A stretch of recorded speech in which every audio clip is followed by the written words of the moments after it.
Graça e paz, queridos, boa noite. Está fraco.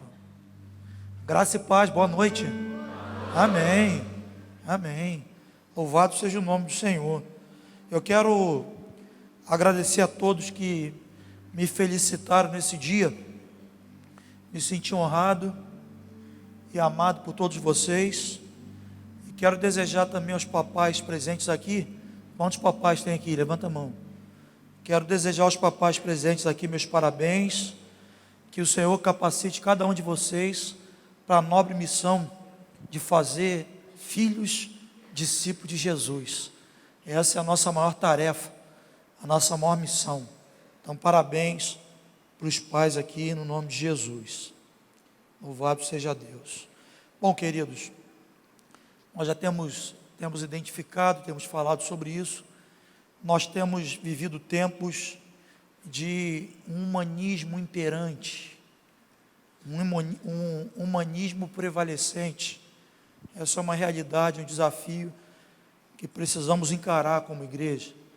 E o humanismo é a ideologia que coloca o homem no centro de todas as coisas. É uma ideologia que tenta excluir a suficiência e até a existência de Deus. Então, o ponto principal do humanismo é destacar o homem como a figura principal, como o centro.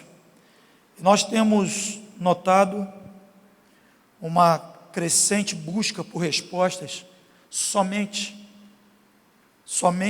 na ciência, nos recursos tecnológicos, nas muitas terapias humanas. Eu quero fazer uma ressalva, que eu não estou desprezando esses meios, eu estou afirmando que eles não são suficientes para a restauração plena do homem, amém? Não são suficientes. Nós temos enfrentado uma onda de cristãos que têm desconsiderado os reflexos espirituais nos problemas que enfrentam, e principalmente nos problemas de saúde. Muitos não têm buscado primeiramente a resposta em Deus e, obviamente, consequentemente, não têm conseguido superar os seus problemas. Abra a tua Bíblia no livro de Tiago, capítulo 5, verso 13 ao 16. Apóstolo Tiago, capítulo 5, do 13 ao 16. Está escurinho aqui hoje, hein? Essa luz está queimada, mano? Está meio piano os bar aqui hoje. Estou livre já disso.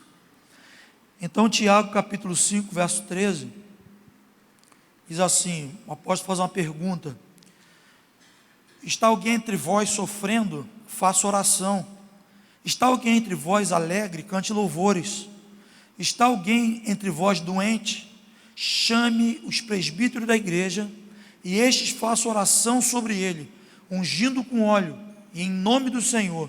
E a oração da fé salvará o enfermo, e o Senhor o levantará. E se houver cometido pecado, ser-lhe-ão perdoados. Confessai, pois, os vossos pecados uns aos outros, orai uns pelos outros, para serdes curados. Muito pode, por sua eficácia, a súplica do justo. O verso 14 desse texto que lemos destaca a importância da fé na vida daquele que está enfermo. Ou melhor dizendo, a fé é importante, é fundamental, é primordial na vida de todo cristão. Mas há momento que nós precisamos exercitar mais fé. Há momento que a gente precisa aplicar mais fé, e um deles é quando nós estamos passando por enfermidade. E esse texto dá instruções para o enfermo. Ele diz que o enfermo,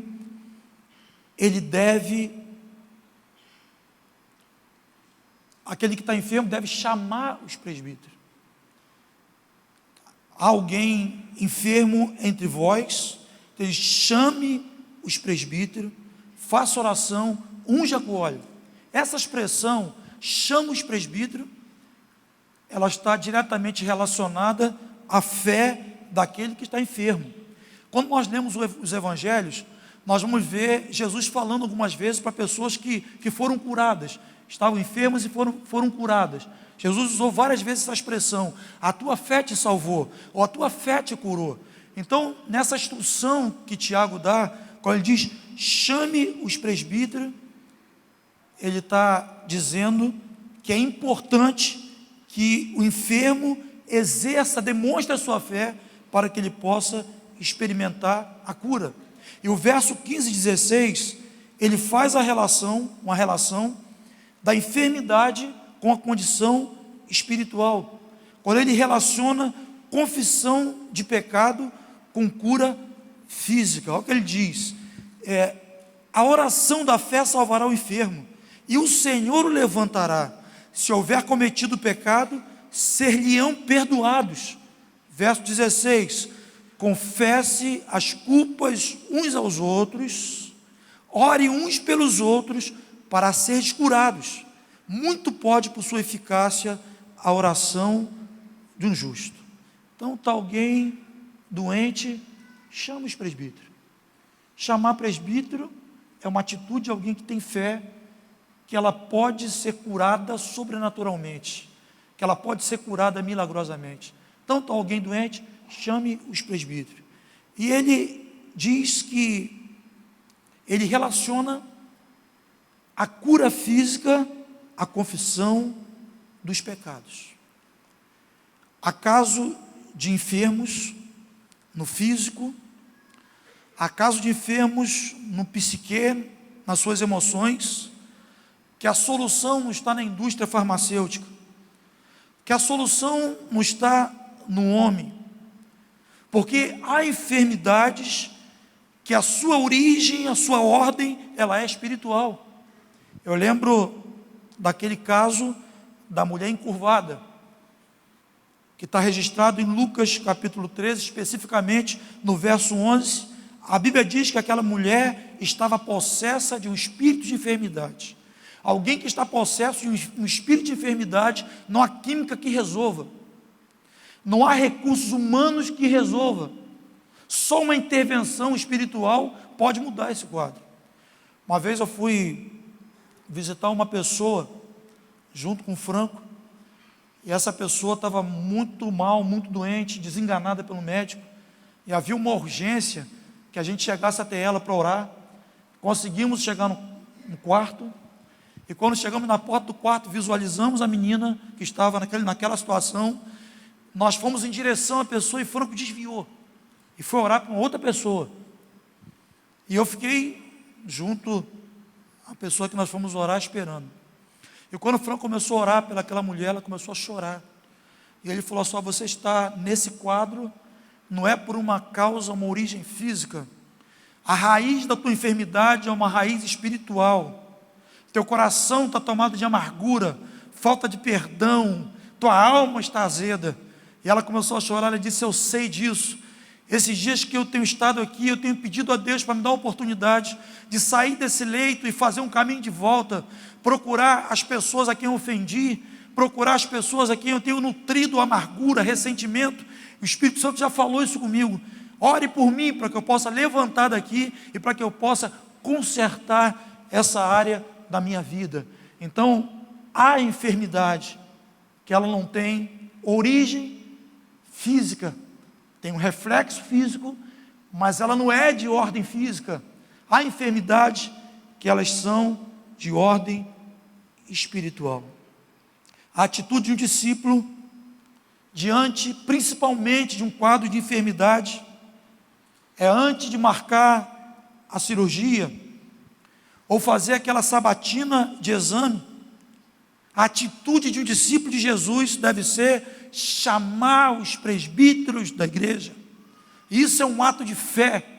Essa é uma atitude de quem crê que Deus pode intervir poderosa e milagrosamente em sua vida. Então, por que nós, diante de um quadro adverso como esse, enfermidade, sofrimento, primeiramente nós procuramos os recursos humanos? Se temos um mandamento tão claro, chame os presbíteros. Porque ainda aqueles que primeiramente procuram os recursos humanos. Antes de qualquer coisa, o mandamento para nós é chamarmos os presbíteros. Porque a ciência não reconhece as doenças pneumopsicossomáticas. Estranho nesse nome. Doenças pneumopsicossomáticas. Doenças pneumopsicossomáticas é aquela doença que acomete o espírito. E quando essa doença enferma o espírito, ela adoece a alma e, consequentemente, adoece o corpo. Ou seja, o que ocorre no espírito se manifesta no corpo.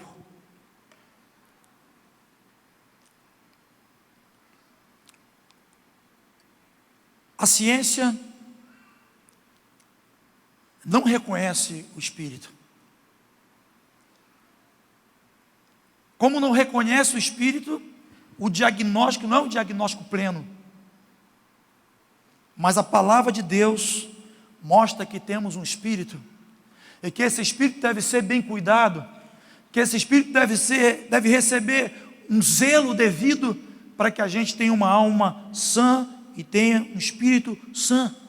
O que nós ouvimos comumente são as doenças psicossomáticas, aí você sabe. Doenças psicossomáticas são alterações orgânicas provocadas por distúrbios psicológicos ou distúrbios psíquicos. Mas à luz das Escrituras, nós vemos que um homem não é formado apenas por um psique. Um homem não é formado apenas pela soma, que é um corpo. O homem também tem um espírito. O homem também tem um pneuma. À luz das Escrituras, o homem é composto por 3 dimensões. E essa tricotomia do homem é revelada em vários textos das Escrituras.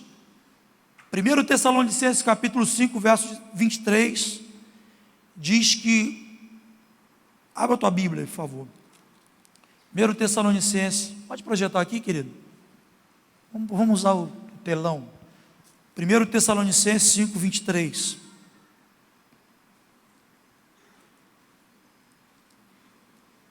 Hoje nós não estamos interagindo no telão, não?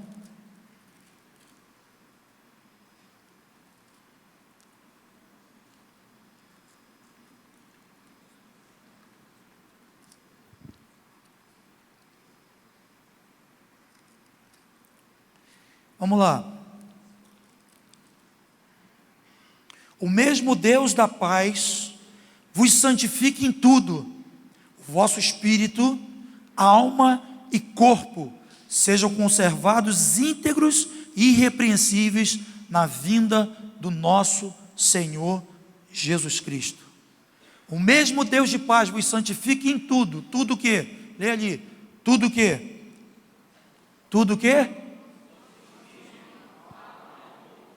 Vosso espírito, alma e corpo. À luz das Escrituras, nós vemos o homem com uma tricotomia. O homem tem um corpo, o homem tem uma alma e o homem tem um espírito. O nosso corpo é nossa estrutura física. Através do nosso corpo nós nos relacionamos com o mundo físico. A nossa alma, no grego, psique, é onde está o centro das nossas emoções. Nós podemos destacar alguns atributos da alma.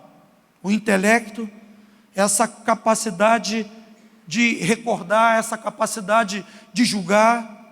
A alma envolve a vontade, o desejo, ou impulso para determinadas ações. A alma envolve a consciência.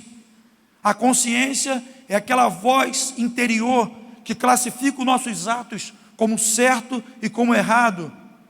É daí que vem, que aquela prática constante, reincidente do pecado, pode cauterizar a nossa alma, pode cauterizar a nossa consciência e fazer com que a gente não tenha mais percepção, sentimento, contrição pelo pecado cometido. Então, a nossa alma envolve o nosso intelecto, a nossa alma envolve a nossa vontade, a nossa alma envolve a nossa consciência. Portanto, a alma, ela tem influência positiva ou negativa no espírito e no corpo.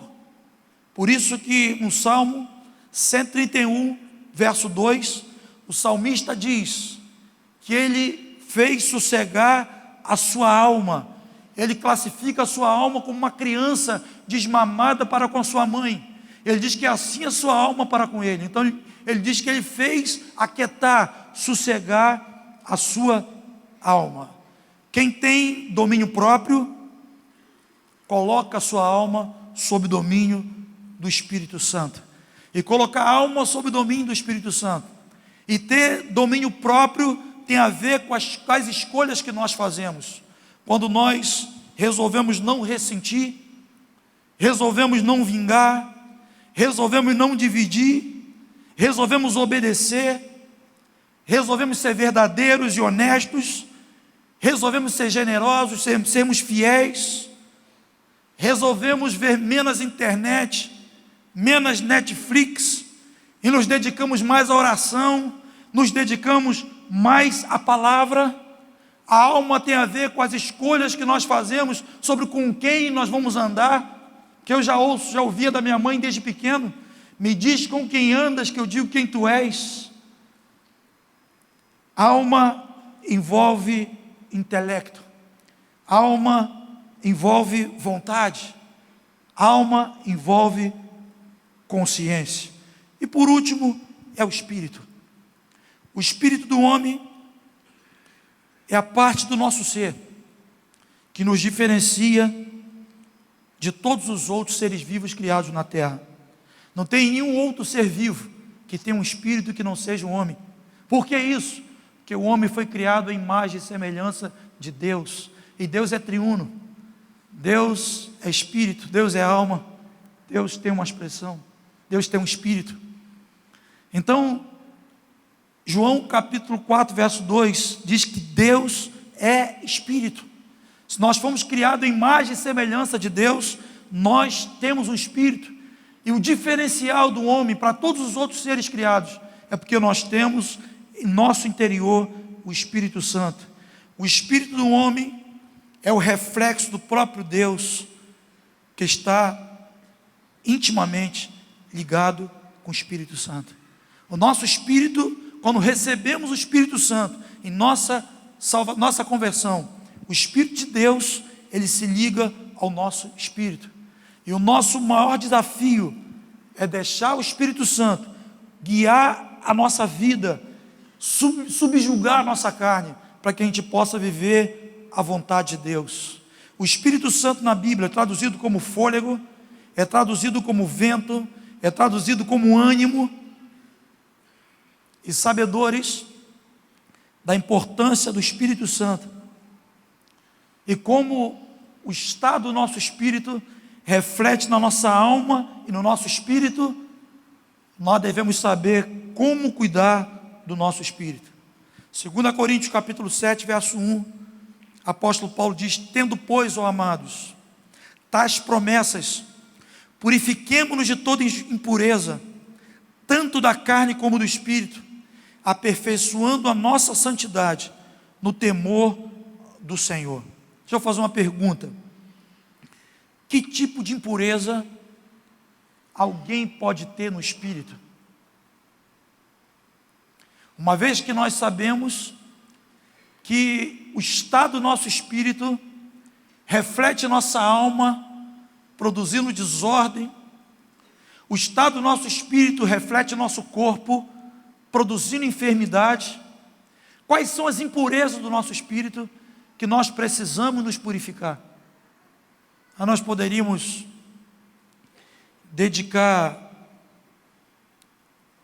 um bom tempo em cima dessa pergunta, mas eu quero destacar alguns aspectos, algumas questões que contaminam o nosso espírito. E uma vez que o espírito está contaminado, uma vez que o espírito está enfermo, nós vamos viver um reflexo nas outras áreas do nosso corpo. A soberba contamina o espírito. Amém ou não amém? Mateus capítulo 5, verso 3, no Sermão da Montanha, Jesus diz: bem-aventurado os humildes ou os pobres de espírito, porque deles é o reino dos céus. Quem é arrogante, altivo de espírito? É aquele que não reconhece os seus erros, é aquele que tem uma cerviz dura, inflexível, ele não cede. Quem é o soberbo, arrogante de espírito? É aquele que quer relevância, reconhecimento, é aquele que quer razão, é o autossuficiente. Jesus diz que dos humildes é o reino dos céus. Os humildes têm o reino dos céus porque ele não faz questão. Deus nos dá aquilo que nós não nos apegamos, aquilo que nós não nos apegamos. Deles é o reino dos céus, porque ele não faz questão. Se ele tiver ou se ele não tiver, ele segue sendo a mesma pessoa, amando a Deus, obedecendo a Deus, vivendo uma vida na presença de Deus. Então, a arrogância, a soberba, é uma toxina para o espírito. Uma vida nas trevas é uma toxina para o espírito. O pecado não confessado dá legalidade para o inimigo, e essa legalidade, essa liberdade que o diabo tem de trabalhar, de atuar na vida das pessoas, vai produzir uma desordem, tanto no físico quanto na alma. Expõe esse texto, por favor, Salmo 32, só 3 versículos, 32, 3 ao 5.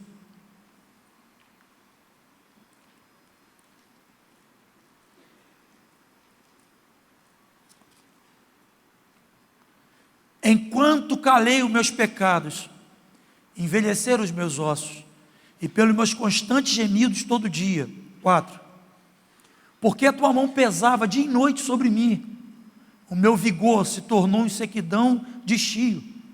Confessei-te o meu pecado, e a minha iniquidade não mais ocultei. Disse: confessarei ao Senhor as minhas transgressões, e tu perdoaste a iniquidade do meu pecado. O salmista está dizendo: enquanto eu me calei, a minha vida se tornou um marasmo. Enquanto eu me calei, eu deprimi. Enquanto eu me calei, eu sofri um reflexo na minha alma, nas minhas emoções. Enquanto eu ocultei os meus pecados, eu comecei a ter reflexo no meu físico. Ele começou a emagrecer, começou a definhar. Então, quando nós vivemos uma vida nas trevas, nós contaminamos o nosso espírito. Nós contaminamos o nosso espírito quando não alimentamos a fé. Hebreus capítulo 11, verso 2 diz que a fé é a certeza das coisas que se esperam, é a convicção de fatos que se não veem. Nós precisamos alimentar a nossa fé orando no espírito. Precisamos alimentar a nossa fé falando em línguas, lendo a palavra, confessando a palavra. Quando não temos uma fé fortalecida, uma fé alimentada, nós temos um espírito atribulado, nós temos um espírito fragilizado. Nós zelamos, não contaminamos o nosso espírito quando não ressentimos. Hebreus capítulo 12, 14, 15, projeta por favor, querido. Hebreus capítulo 12, verso 14, 15. Segui a paz com todos e a santificação, sem a qual ninguém verá o Senhor. Ninguém verá o Senhor. Atentando diligentemente, porque ninguém seja faltoso, separando-se da graça de Deus. Nem haja alguma raiz de amargura que brotando vos perturbe, e por meio dela muitos sejam contaminados. Atentando diligentemente, repetindo lá, porque ninguém seja faltoso, separando-se da graça de Deus, nem haja raiz de amargura que brotando perturba, e por meio dela muitos sejam contaminados. A amargura é contagiante e contaminante. contaminante e contagiante. E o texto diz que um coração amargurado nos priva da graça de Deus, faz com que vivamos uma vida destituída dessa virtude, dessa bênção que é a graça de Deus. Então, queridos, há distúrbios no físico, há distúrbios no psique,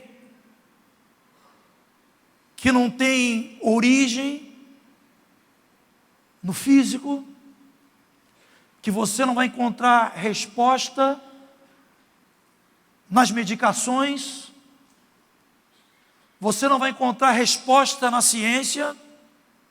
Muitos males que acometem o homem têm origem no espírito. São doenças pneumopsicossomáticas.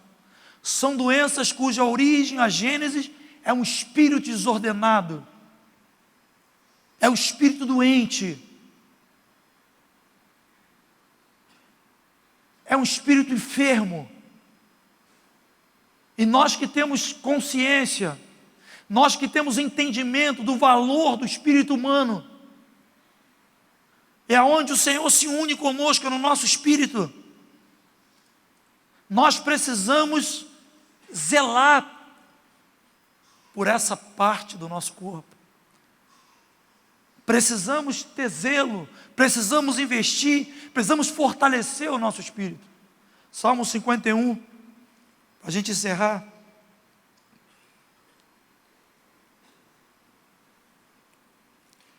Verso 10.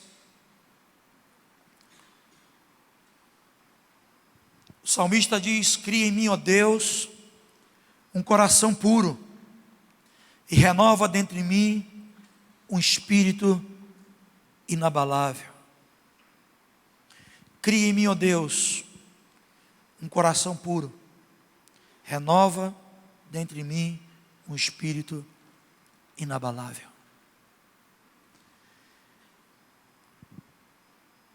Eu não sei como está a tua vida espiritual.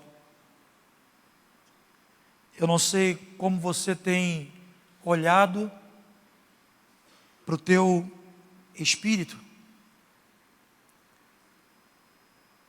Mas se há alguma desordem na tua vida a nível espiritual, todo o teu corpo, todo o teu ser está vulnerável. É possível que você esteja vivendo um quadro hoje de alguma desordem, alguma dor a nível emocional, porque você se tornou descuidado com o teu espírito. É possível que você esteja vivendo talvez hoje alguma dor física, porque você se tornou negligente com o teu espírito. Você permitiu que alguns elementos nocivos à tua vida espiritual se instalassem em você. E o teu espírito começou a se enfraquecer. Teu espírito começou a definhar. Teu espírito começou a perder o vigor. E você, consequentemente, tem vivido alguns reflexos na sua vida, tanto no teu psique quanto no teu físico. Deixa eu contar uma experiência rápida para a gente orar. Eu recebia na minha casa um rapaz com todas as síndromes que você possa imaginar, extremamente deprimido. Para ele comprar qualquer coisa próximo à sua casa, ele tinha que beber um pouquinho de cachaça. Ele sempre tinha uns vidrinhos de bebida. Tinha que beber para dar coragem para ele ir lá comprar e voltar para casa. E um dia ele apareceu na minha casa, aquele quadro triste assim, deprimente. E eu ficava indagando: meu Deus, o que eu posso fazer por esse rapaz? Como eu posso ajudar esse rapaz? E comecei a orar por ele. O Espírito Santo falou no meu coração claramente sobre obra morta, sobre uma história traumática que ele escondia por anos da sua vida. Eu fui orando, conversando com ele, e ele começou a chorar, e aquele choro com uivo. E ele abriu o coração, uma história Acho que uma das mais fortes que eu já ouvi aí, de tantas que a gente ouve, né? Esse cara cometeu um abuso contra uma menina, e ele era muito parecido com o irmão. O irmão dele foi morto no lugar dele. Foi pego o irmão dele como se fosse ele foi assassinado. E esse rapaz ficou nessa cadeia ao longo desses anos. Pergunto a você, que tipo de química resolve isso? Qual é a química que resolve isso? Que tipo de terapia resolve isso? A não ser uma terapia no espírito, a não ser um espírito restaurado na presença de Deus. Cria em mim, ó Deus, um coração puro. Renova dentro de mim um espírito inabalável. Quem foi o autor desse salmo? Davi. Davi foi inspirado pelo Senhor a declarar esse salmo após o quê? Após um pecado qualificado, porque não foi só um pecado de adultério com aquela mulher chamada Betseba, foi um pecado que deu origem a outros pecados, homicídio, dissimulação, uma série de outros pecados. E Davi diz: crie em mim um coração puro, renova em mim um espírito reto. Ele está dizendo aqui o seguinte: eu só fiz tudo que eu fiz porque o meu coração não era íntegro, meu coração não era reto diante de ti. Consequentemente, eu tinha um espírito corrompido, eu tinha um espírito fragilizado, e caí no laço que eu caí. A partir de agora, Senhor, cria em mim um coração puro, renova dentro de mim um espírito inabalável, um espírito reto. Então, há patologias, há desordens emocionais, que não tem resposta, não tem solução na química. Nós não somos constituídos de duas partes, nós não temos uma alma e um corpo. A visão de Deus para nós é que as desordens patológicas que nos acometem, não tem, na ótica de Deus, não é uma desordem psicossomática, é uma desordem também pneumopsicossomática. E muitas das dores, das aflições que acometem as pessoas, a raiz, a gênese é o espírito. E é para o espírito que nós devemos olhar, porque o espírito do homem é eterno. Um dia do pó viemos, ao pó tornaremos, e o nosso espírito será recolhido. Para quem? Para onde? A forma como você anda hoje, as escolhas que você faz, o que você permite que se acomode no teu coração, vai ter uma implicação direta no teu espírito. A qualidade de vida que você espera, deseja, e é legítimo, tem relação com uma qualidade de vida espiritual. O projeto, o plano de Deus é nos santificar em tudo, no espírito, na alma e no corpo. Ninguém tem um espírito reto quando nutre a arrogância. Ninguém tem um espírito reto quando anda nas trevas. A Bíblia diz que aquele que confessa as suas transgressões, esse prospera e alcança misericórdia. Mas aquele que oculta suas transgressões, jamais prosperará. Quem confessa e deixa, alcança misericórdia. Deus não pode ser favorável para alguém que o coração é arrogante. Bem-aventurados são os humildes, humilde de espírito, deles é o reino dos céus. Bem-aventurados são aqueles que são humildes, que têm um coração humilde diante de Deus.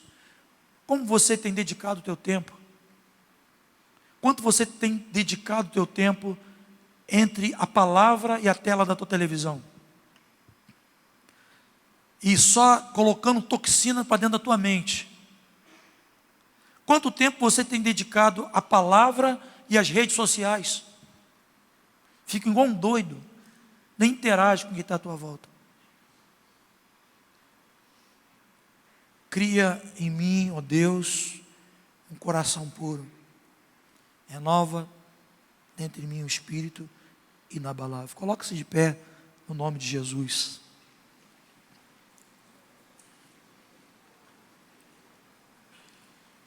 Como que você está nas suas relações pessoais ou interpessoais, você tem reagido na mesma moeda? O mal que tem feito a você? Você tem colocado pessoas no teu coração como numa cadeia, num cadeado, e você está dizendo o seguinte: eu sofri, eu fui ofendido, e eu não vou perdoar.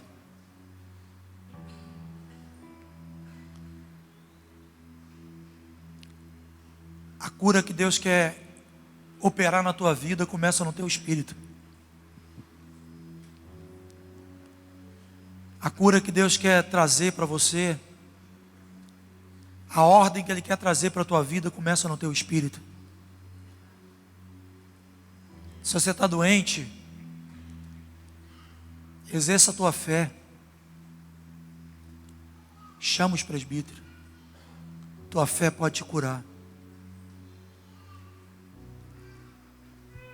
Se você olha para o teu coração agora, você talvez esteja doente, sofrendo de alguma enfermidade física, e você vê que você não tem sido transparente, você tem andado em trevas, você tem dito: ninguém viu, ninguém me vê, Deus tudo vê.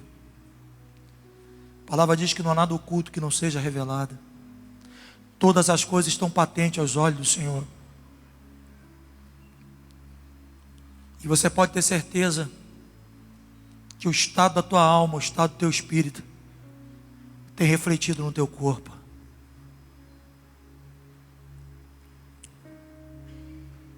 No Cântico de Maria, ela disse: descerá sobre ti o Espírito Santo, o poder do Altíssimo te envolverá, tua alma viverá, teu espírito renovará, e no teu corpo tudo novo se fará. Esse é mais um texto das Escrituras que mostra que uma desordem no espírito afeta a alma e o corpo. Se você até hoje tem vivido essa vida na penumbra, vivido essa vida nas trevas, hoje é dia de você vir para a luz do Senhor. Se você tem vivido alimentando o teu coração na arrogância, querendo ter a razão, a última palavra, se apegando a coisas, a Bíblia diz que Jesus, sendo Deus, se esvaziou. Se esvaziou. Ele não se apegou à sua condição de Deus. A Bíblia diz que a si mesmo se esvaziou, assumindo a forma de servo. E porque ele se esvaziou, Deus lhe deu o nome que está acima de todo nome. E a Bíblia diz que todo olho verá, toda língua confessará que Jesus Cristo é o Senhor, para a glória de Deus Pai. Um coração arrogante tem um espírito contaminado. Quais têm sido suas escolhas? Suas escolhas têm reflexo no teu espírito. No nome de Jesus, não seja um cristão conduzido pela carne. Não seja um cristão almático. Seja alguém guiado pelo Espírito do Senhor. Olha pela parte do teu corpo que tem mais valor. Olha para a parte indestrutível do teu corpo, que é o teu espírito. O teu espírito, é nele que Deus está. É nele que o Espírito Santo se move. E através dele nós precisamos guardar o nosso espírito em santificação diante do Senhor. Em nome de Jesus, eu quero orar por você que nessa noite foi convencido pelo Espírito de que você precisa ser mais zeloso com o teu espírito, de que você tem vivido como se não tivesse um espírito, tem vivido como se não tivesse a responsabilidade de semear, de investir na tua vida espiritual. Talvez você está aqui hoje sofrendo de alguma enfermidade, e essa enfermidade Você já tem identificado que é resultado de uma desordem espiritual em tua vida. Sai do teu lugar e vem até aqui. Tua alma viverá, teu espírito se renovará, e no teu corpo tudo novo se fará, e a palavra do Senhor. Talvez você esteja depressivo por falta de perdão. Você tem enchido o teu coração desse azedo. Teu coração está ácido.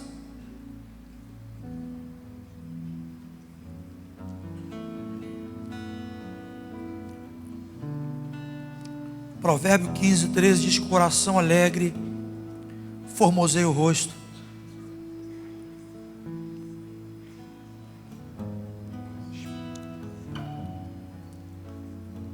Provérbio 17:22 diz que o coração alegre é bom remédio, mas o espírito abatido faz secar os ossos.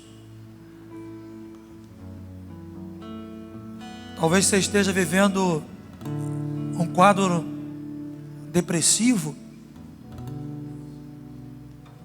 Dentre tantas outras causas, talvez uma delas pode ser um espírito abatido.